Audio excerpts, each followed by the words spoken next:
Morning, everyone. Adenike Oyetunde. That side does not pretend well for what we're talking about now. And then we have Funmi Odude. Funmi is at Funmi Odude on Twitter. Good morning, Ayo. Good morning, Lagos. And we have Ugo Dre. Good morning, Ugo. Hello, Lagos. Morning. Ugo is at Ugo Dre on Twitter. Lagos, you know what to do. Reach out to us on WhatsApp 0809 That's where you can send your WhatsApp messages to. And also, we're streaming live on YouTube. So it's youtube.com/smooth981FM. And also, your tweets come to at smooth981FM with the hashtag freshlypressed981. All right, let's go straight into our first story for today. Very popular one. Well, I don't know if the word popular should be unpopular one. But the federal government has concluded designs for the return of toll plazas on federal roads. Minister of Works and Housing Valentine Fashola has said.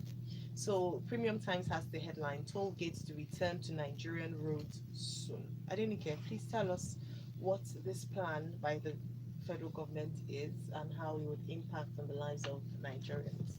Wow, how it will impact. What if the minister did not talk about how it will impact? Yes. I have to look for.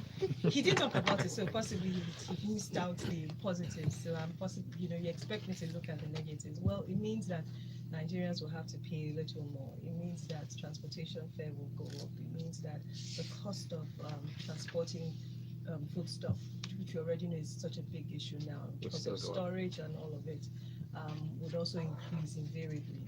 But to what Fashola said, Fashola did speak to the newsmen after the Federal Executive Council meeting yesterday.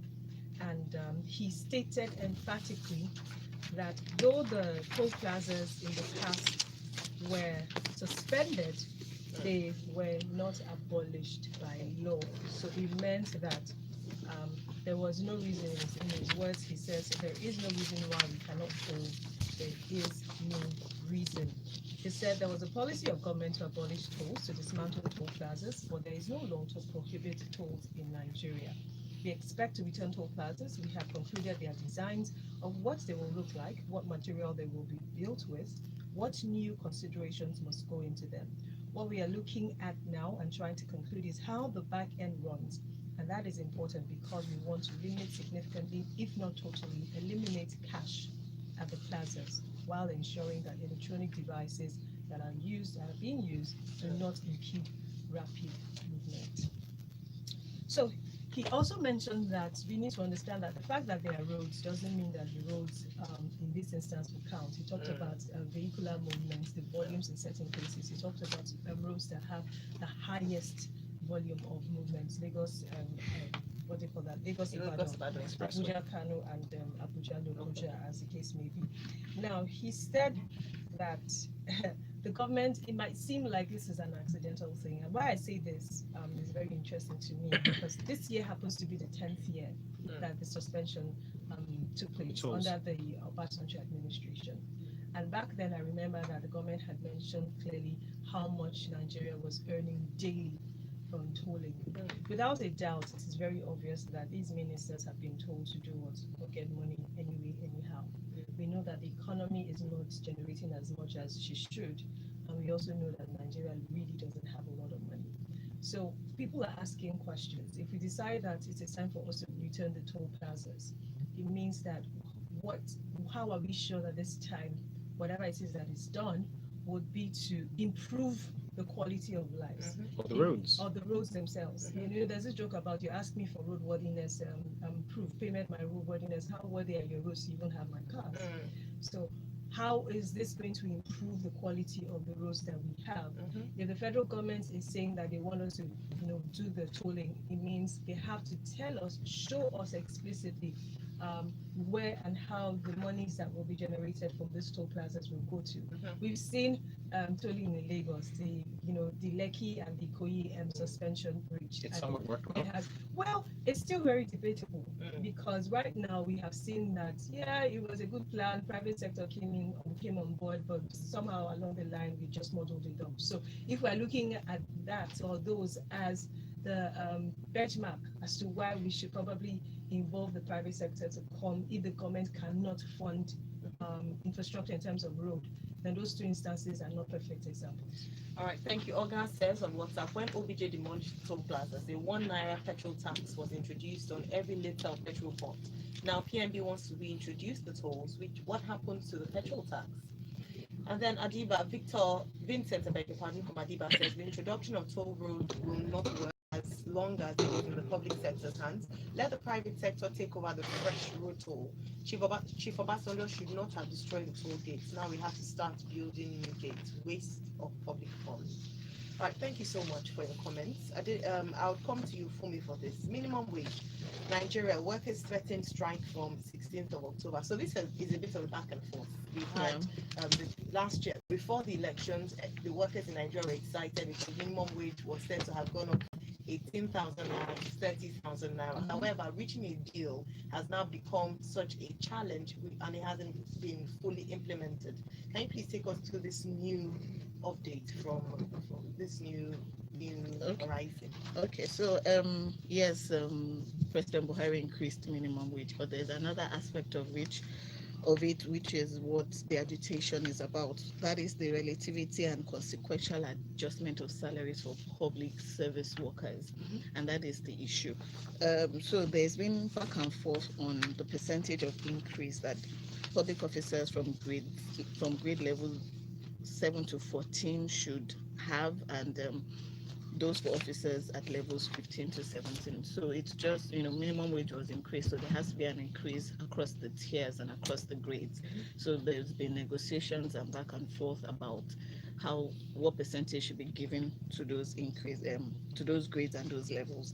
The story says that in May, the federal government inaugurated the Relativity Consequential Adjustment Committee, which was supposed to work out a template. And the Labour is accusing them of,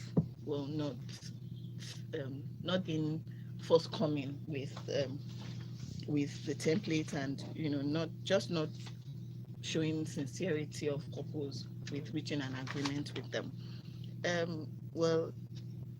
This is, Nigeria is in such a conundrum right now, because most of our stories today, is about money. Yeah.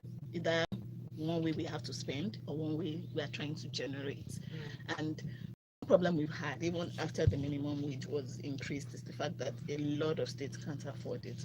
Some will argue that even the federal government cannot afford to pay it. And so when we even now still have agitations as to increase across board, it's such a conundrum. But so this strike on the 16th of October, should we get ready for it? Because strike never helps anything. In Nigeria, at least, it's not been effective. It generally just affects us. We've not had a very responsive government, and so they either treat strikes as when people are tired, you go back to work, or they start bullying tactics or whatever. Strikes has never really been effective. And then when you also look at the position of government, as much as we don't want to, as much as they signed the bill, they reached the agreement, but we cannot also not ignore the fact that finding the money is not as easy as, All right, thank you very much, Funmi. Ugo, I'll come to you for the next story. Customs raking, again, talking about money. Customs raking over 5 billion naira daily since border closure, and this is according to the Comptroller General of the Nigerian Customs Service, Colonel Hamid Ali. Yesterday, he had said that they were benefiting from, in terms of revenue generation from the closure of the country's borders. Now, Ugo, we've talked about this a number of times here, and we've looked at the pros and cons of the closure of the border. It still remains closed. Some businesses are complaining and groaning, or saying it's had a negative impact on their business, while the government is giving us great reports. We're getting good news. Please tell us about this story. Nice headline, rake cutlass. What's that? What else did they use again? Anyway, tractor. And then keep raking in. So according to the story, the customs is getting about between 4.7 to 5.8 billion. In one quote here, the NCS boss says, "Well, we closed the border. My fear was that our revenue was going to drop. When we closed the border, my fear was that revenue was going to drop. To be honest, to be honest, our revenue kept increasing. There was a day in September we collected 9.2 billion in one day. It has never happened before. So that's the good side of the story. Yeah. Of course, another good side is that typically, I think last year custom made about 1.1 trillion, so maybe average 3 billion per day. So, and the fear was that the border closure would affect custom revenues at the border, but they are saying that well, it has basically increased revenues in customs in general, and government would definitely want to paint this side of the story. I mean, just to show that look, Good, yeah. it's not all bad. But my worry is not actually about the businesses around the border that are probably going to be affected, because we have to set that off against a lot of the smuggling that's happening at the borders, and of course our own security. Yeah. My own challenge basically is the customs over the last few months, since this government entered this cash squeeze and basically looking for revenue across corners, have actually been very brazen. A lot of people who import things are complaining bitterly. Duties are, some duties are just hiked without notification. A lot of people, I think there was something I saw online a few days ago where they were saying that look, you had to when they seize your car now, they will have to impose you must pay the custom duty, and they'll probably impose a 25% fine. I also saw something on social media again that into some hotels. I don't know if it's true, but I go into hotels and they see cars that if you pay duties, they ask you to pay that. So a lot of these things are happening, and of course, customers is going to say they are raking money, cutlassing money, no problem. Let's just know that at the end of the day, it's Nigerians that are being the branch of this thing, and it's just getting too much, and it's going to get to a point where people won't just be able to take this anymore. Thank you very much, Ugo. We have messages coming in. This one is from Colin from Ajay. It says, I'm not in support of the reintroduction of toll gates. Let the government cut down on its own overheads and look for other means of generating revenues. Besides, do they judiciously utilize the revenue they currently generate? And then Taiwo Yekomi from Bada Padagri says the insincerity of this government is worse than corruption. And then we have more comments here. Olumide from Egbe says he has been so unfair on the matter of minimum wage. This is the same salary that has suffered numerous increases in prices of many products and services. These so-called civil servants also have family and needs. The position of the government has been totally selfish. Let them start earning like other people who are really working in the country. Amen. Okay, thank you very much for your comments. So go on to this story here. Osinbajo pledges loyalty to Buhari. Adenike, interesting headline again. And this is coming on the back of a number of reports and speculations in the past few days as to the office of the vice president, things not quite well with the president and the vice president. But Osinbajo has come out with a very strong statement pledging loyalty to his boss. Can you please take us to this story? Okay, so like you mentioned, particularly after the whole economic team, that disbandment, and once that had been put in, that word that has scattered that economic team and then brought the other one, people started to speculate that all was no rosy in paradise. And for those of us that think we understand to an extent, that is what we see online, personality of Osinbajo, he has kept mum about it up until this particular bank hall event that happened 2 days ago to celebrate the country's 59th independence. And it was a magazine of some sort, and it was circulated at this celebration. And it was the message was titled "Uncompromised Loyalty."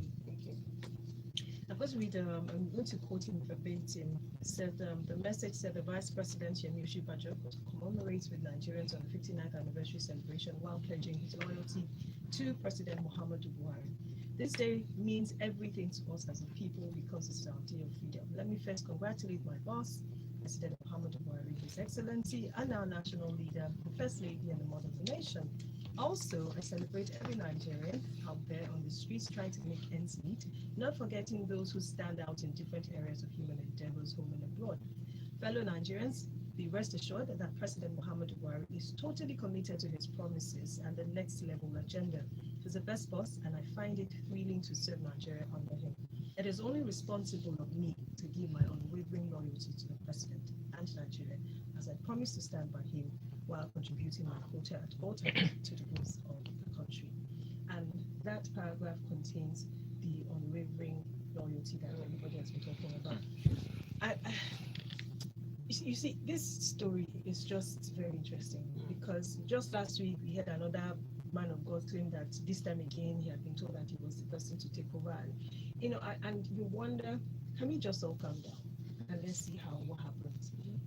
Whether it's false or it's true, then all is not rosy between Muhammadu Buhari and Yemi But time will tell. Yes. But most importantly, it shouldn't affect day-to-day running. Not like we've even been seeing the government move, to be very honest. But now with this seeming crack, you just begin to wonder, please just don't disturb me any longer. Just do what it is you're supposed to do. So I personally just feel like, oh, whatever, let's move on. So yeah, that's it. Hopefully inspires confidence those who are not. What did they need the confidence? Because we had a lot of reaction from some socio-economic groups and some other groups who were wondering. So this statement has cleared the air. Yeah, it has. Right. Yes. Hasn't it? Well, Okay, let's go to some comments. Wala Williams says VAT increase. Now toll gate is coming. Tax. Now who is clueless? And then Mark Zorin says, regarding toll gates, let's not forget that OBJ removed toll gates because the money collected at the time never found its way into government account. Corruption. Rash move, but it was system corruption complaints from the public. Okay, let's move on to our next story. This comes to you from me. It's from the Punch newspaper. It's a follow-up on the $9.6 billion judgment. Federal government orders lawyers to appeal $200 million security deposit. And we're giving you insights, basically. The federal government said it had directed its lawyers to seek the leave of courts of appeal to appeal the ruling of Justice Christopher Butcher of the Commercial Court in London that asked Nigeria to pay a sum of $200 million security funds, basically. okay, so just a bit background, because when all this legalese and terms, people get confused. So at least I think everybody is up to date with the fact that Nigeria owes PNID $9.6 billion, an arbitral award. So Nigeria applied for leave to appeal that judgment, not the act itself, the judgment permitting PNID to go and execute. So they applied for leave to appeal that judgment, and they applied a stay of execution. The leave was granted, so we can appeal the judgment. Stay of execution was granted on condition, and the condition is that Nigeria is to pay the sum of $250 million to the court as security within 14 days. What it essentially means is that if we pay that money until the conclusion of the appeal, PNID cannot enforce the judgment by seizing our assets. The other side of it is that if we don't, they can go ahead with the application to attach our assets, and we risk losing $9.6 billion. So what the story now says is that the federal government has asked its lawyers to appeal the conditional stay given. And it means that we don't even want to pay the $250 million to the court. The entire PNID thing it's just a reflection. I mean, this is the first time it's costing us so much money on such a grand scale. But trust me, there are a lot of arbitral awards like this. Well, maybe not in this size, but that don't make the news because of our poor values. Number one, a lack of appreciation for sanctity of contracts. And yes, there are a lot of loopholes, there are a lot of problems with this particular contract that the federal government is claiming fraud. And really, when you read the details of it, you're inclined to believe it.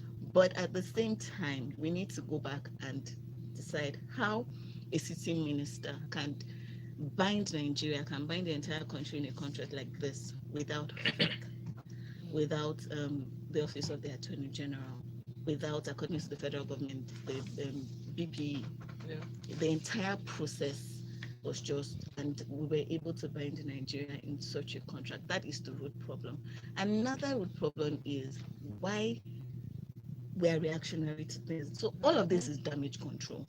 The case didn't start today. The arbitration did not start today.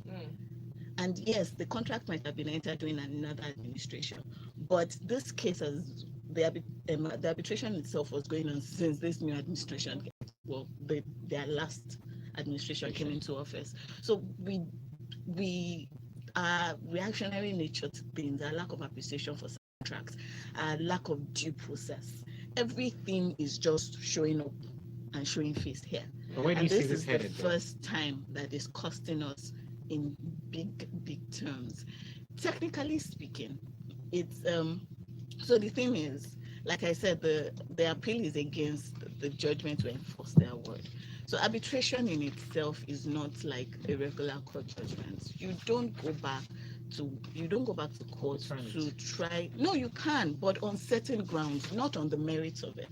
So all of these things that we're pushing now, all of the arguments, all of the defenses that we've suddenly come up with, we're supposed to do that at the arbitration stage, not now. Yes, part of our reactionary nature. Thank you very All much. right, thank you very much for that. Let's quickly move on to our next story. This one comes to you, Ugo Dre. Senate bill imposes tax on GNM cable TV subscribers, and they're saying that a bill for an act to introduce tax on communication and cable television services scaled first reading at the Senate on Wednesday, and basically the introduction of tax. It's generally to replace the 2.2% increase in the value-added tax, really. What do you think about that? Who did we offend? What Did you offend anybody? Who? We have to, Who did you keep offend? our country running. Anyway, this gave us a shock to a lot of people. So we're still grappling with, trying to accept, the 50% increase in VAT. That's 5% to 7.5%. And then here's the Senate saying, oh, look, we've got our own, idea.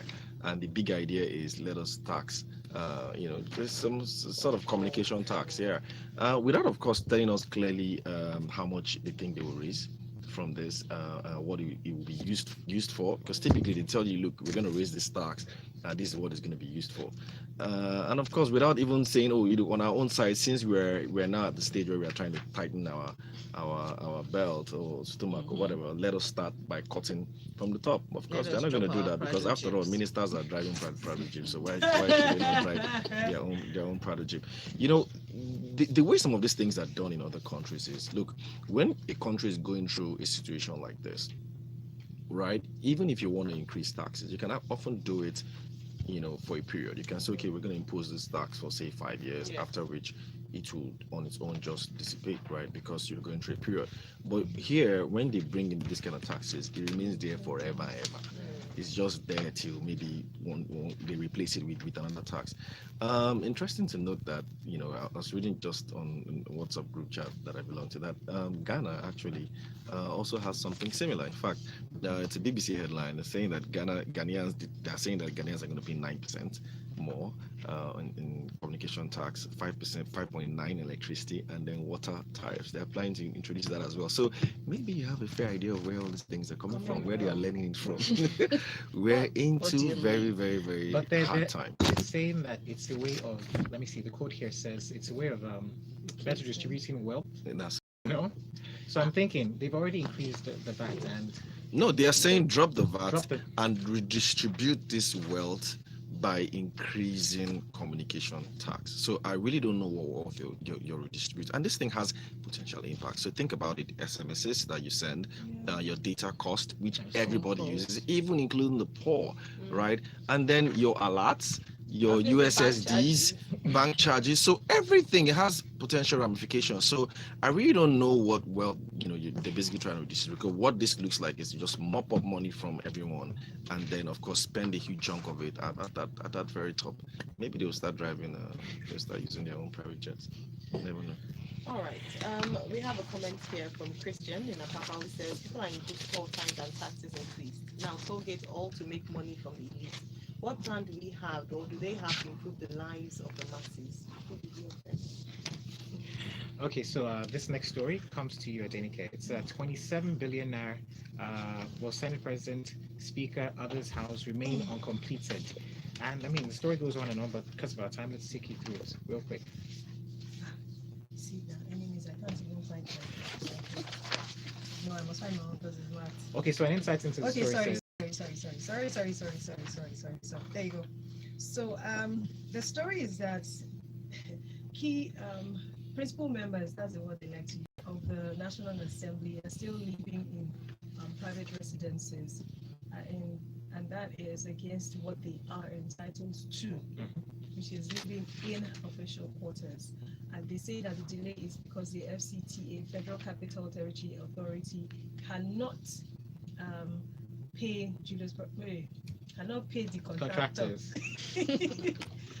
the additional sum they are requesting. Now, I think the story that stood out in the entirety of this thing, what stood out to me is the fact that the Deputy President of the Senate, Oyo Mairo, confirmed that of a truth, he's been living in his private home, but noted that it was his personal sacrifice to the country. As far as I am concerned, the Deputy Senate President is about national service. It is something that I asked for, an opportunity to render service to our people and country. It is an opportunity given to me by my colleagues. If that is a sacrifice we have to make to be able to render that service, so be it. In 2010, the then administration of Goodluck Jonathan had approved the sale of official residences to presiding officers, and some of the officers back then that benefited from that were former President of the Senate, David Mark, his deputy Ike Kuremadu, the former Speaker Dimeji Bankole, and his deputy back then, Usman Nafada. And the sum of 1.5 billion naira was proposed in the 2011 budget for the construction of the residences, as the case may be. The Punch actually to FCTA, and the story is that he claimed, the person that was spoken to, the chief secretary, claimed that he did not have details of the project, but without a doubt, someone who works in the National Assembly, speaking on the grounds of anonymity, has stated categorically that what it is there is no money, and they are now looking. That's one part that is very important. And they're now looking for how they can help to get funds to complete these residences. If the law says that they're entitled to it, who are we to question it? If they decide to look for funds to finish these buildings, what happens at the expiration of their tenure? Do these houses automatically go to them at very ridiculous amounts?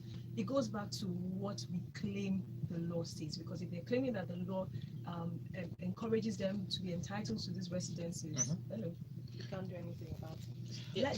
Yeah, sorry, but we can't question it. Yep. Laws are supposed to be changed. They're supposed to be reviewed. The RMFSC we need to do something about this. And this is the thing about raising money. I'm sure Nigerians won't have a problem if they know that all this tax that you're generating from us is going to go to infrastructure or something. Absolutely. But how will it be that I'm struggling to pay 10 million forms of taxes and it's on private jeeps and residences that will be taken over when they complete office? Okay, for me, real quick, because of our time and as we have mentioned, the Senate is to recover 7 trillion naira from faulty oil deals. Guardian has this story. Quickly, what are your thoughts about this? Okay, so I will not say like the alarmists that Nigeria is bankrupt. But when everything in our newspaper is showing that we are looking for money at all costs, figure it out, Nigerians. Thank you very much. And final headline here: CBN debits 12 banks 499 billion naira for 60% loan ratio default from the same newspaper. How do I make this quick? Anyway, we all know what's going on. CBN is basically sending a message to the banks that, look, if you don't start lending money to small businesses, we will keep sterilizing your funds. So what's basically happening is that this 400 billion they're taking now, they will keep it to themselves at 0% interest rate. So if you're a shareholder in these banks, you'll be a little bit worried, because it means that the kind of profit that banks would have made this quarter, they might not make it again. So we'll see how it goes. Thank you very much indeed. Just one comment here from Saeed from Ikotun to wrap up. Please let the government of the day account for the revenue they currently generate, especially the ones from the customs, and not to introduce toll gates. So 9 billion naira in one day, I beg, let them show accountability. Thank you very much, and thanks to everyone who sent in messages this morning. A big thanks to our analysts, Adenike Oyetunde on Twitter, Funmi Odude at Funmi Odude on Twitter, and Ugo Dre at Ugo Dre on Twitter. Lagos, we are Smooth 981 FM on Twitter. Please follow us there. Next up, we have the Grapevine 981. Please use the hashtag as we discuss all things entertainment in a few minutes. Please, is it how I Somebody can said find it's out how because many of cards sorry. we have? Somebody said it's because of Somebody said they are increasing taxes because of Big Brother. They are seeing people are texting up and down. They said, "Oh, so these people can be texting like this."